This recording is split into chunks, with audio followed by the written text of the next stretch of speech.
BMC चुनाव के नतीजे जल्द ही सामने आ जाएंगे, लेकिन इन सब के बीच में मराठी मानुष साथ हैं। फिर भी उद्धव ठाकरे और राज ठाकरे को हार का डर क्यों सता रहा है? बीएमसी चुनाव से पहले जिस तरीके से राज ठाकरे और उद्धव ठाकरे रैलियां कर रहे थे, लोगों से जनसभाओं में बातचीत कर रहे थे, उस दौरान वो बार बार मराठी मानुष का जिक्र कर रहे थे। ऐसे में अभी भी ठाकरे ब्रदर्स को ऐसा क्यों लग रहा है कि वो हार गए तो सारी जिंदगी की कमाई खत्म हो जाएगी, यानी उनका राजनीतिक करियर तबाह हो जाएगा? बीएमसी में उद्धव ठाकरे और राज ठाकरे को करारा झटका लग सकता है, ऐसा दावा एग्जिट पोल का है। दोनों भाई 20 साल बाद साथ आए हैं, इसके बाद भी उनके हाथ से बीएमसी छिन गई तो क्या होगा? और अगर छिन सकती है बीएमसी तो इसकी वजह क्या हो सकती है?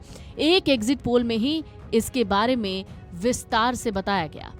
देश के सबसे अमीर नगर निकाय बीएमसी समेत महाराष्ट्र के कुल 28 निगमों के चुनाव नतीजे आने वाले हैं। इनको लेकर 4 एग्जिट पोल आए, सब में भविष्यवाणी हुई। बीजेपी के नेतृत्व वाले महायुति के हाथ में बीएमसी की कमान जाएगी। अगर नतीजे एग्जिट पोल जैसे रहे तो फिर उद्धव ठाकरे और राज ठाकरे के लिए बड़ा झटका होगा, जो तमाम मतभेदों को भुलाकर 20 साल बाद एक हुए हैं। दोनों ने ही मराठी मानुष का राग अलापा, मुंबई की पहचान और दूसरे राज्यों से आकर लोगों के बस जाने को एक मुद्दा बना दिया। सवाल है कि क्या मराठी मानुष इन दोनों भाइयों का साथ देंगे? एग्जिट पोल जिस तरीके से सामने आए, उनमें ये बताया गया कि बीएमसी चुनाव में 49% मराठियों ने ठाकरे बंधुओं का समर्थन किया है। इसके बाद भी महायुति को ही जीत मिलती दिख रही है। एग्जिट पोल्स ने ही इसका भी जवाब दे दिया कि आखिर क्यों। कुछ सर्वेस का कहना है बड़ी संख्या में युवा और महिलाएं महायुति के साथ हैं। इसके अलावा उत्तर भारतीय, गुजराती और राजस्थानी वोटर भी महायुति के साथ हैं। ये एक बड़ा आंकड़ा हो जाता है और इसके चलते महायुति जीत की स्थिति में है। महाअघाड़ी के लिए मुश्किल की बात यह है कि आधे के करीब मराठी तो उसके साथ हैं, लेकिन इनकी भी आबादी का एक बड़ा हिस्सा महायुति के ही साथ है। इसी के चलते ठाकरे बंधु पिछड़ते दिख रहे हैं। बीएमसी में बीजेपी की सबसे बड़ी पार्टी बनने की संभावना है और सहयोगी एकनाथ शिंदे की शिवसेना नंबर 2 पर आ सकती है।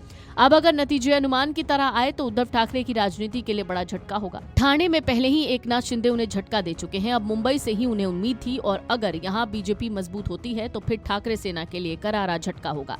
आगे की लड़ाई उनके अस्तित्व के संघर्ष जैसी हो जाएगी। इन सब के बीच देश की सबसे अमीर नगरपालिका बृहन्मुंबई नगर निगम यानी बीएमसी के चुनावी नतीजों पर सबकी निगाह है, जहां 1,24,00,000 से ज्यादा मतदाताओं ने अपने मताधिकार का प्रयोग किया। बीएमसी का किंग कौन होगा, ये फैसला जल्द ही हो जाएगा।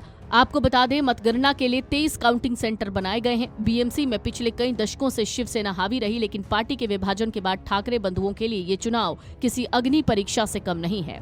Video desk amarujala.com।